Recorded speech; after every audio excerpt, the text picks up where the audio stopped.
You got a group of guys that are either A, really old and they need to quite literally, and I don't mean this morbidly, but die off so that we could get this voting process fixed more so than it is now. But I still have issues with the young writers, which I'll get to in a minute. But you have a bunch of guys that probably never played the sport of baseball, at least professionally. And I don't say that has to have, you don't have to have experience playing the sport to be able to cover the sport and to be a good analyst. I agree, right? And not that the players of old would be voting these guys in anyway, because they're the most bitter guys out of all of them. Right. But to have a group of guys that are protecting the sanctity of a game that has been riddled with cheaters since the beginning of time, all the way up till now with the spider tack and all that, like, what are you actually going to do about today's generation of pitchers? Is Garrett Cole banned? Is these guys all banned? Because, or even better yet, and this is my gripe with the young voters, is it like, do you still have a power trip because you see a guy like A-Rod who's like receiving 36% of the votes when he's a clear Hall of Famer? The fact that Barry Bonds and all these guys are just gradually moving up, but then you see guys like Torrey Hunter with 21 votes, Mark Burley with 23 votes.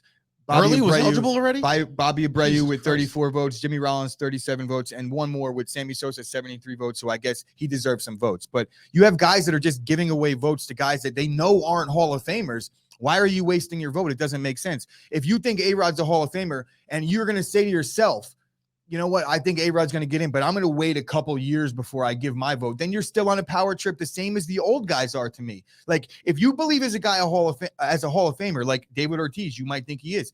You're not supposed to be like, oh, I don't believe he's a first ballot Hall. Is he a Hall of Famer?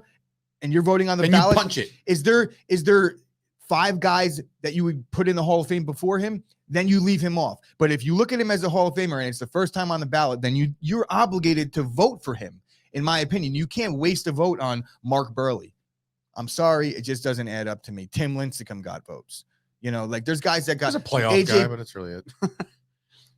I'm not comparable to the rest. AJ Pierzynski got a vote. That's a little crazy. Due to the fact, or in lieu of me saying that there's a bunch of guys protecting the sanctity of the ballot and the process, where were these guys when they changed the ballot from you being on the ballot for 15 years to 10 years, thus making it harder for everybody to get in? Because if you see the progression with even Schilling, Bonds, Clemens, like eventually these guys would be getting in. So how many Hall of Famers got in? How many guys are in the Hall of Fame right now that got in year 11 through 15?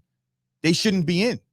If the guys now can't be in after years 11 through 15, it just changes the entire process. So where was the protection of the sanctity of the process when they made that move? I'm curious. I don't know the answer. I'm sure nobody does, but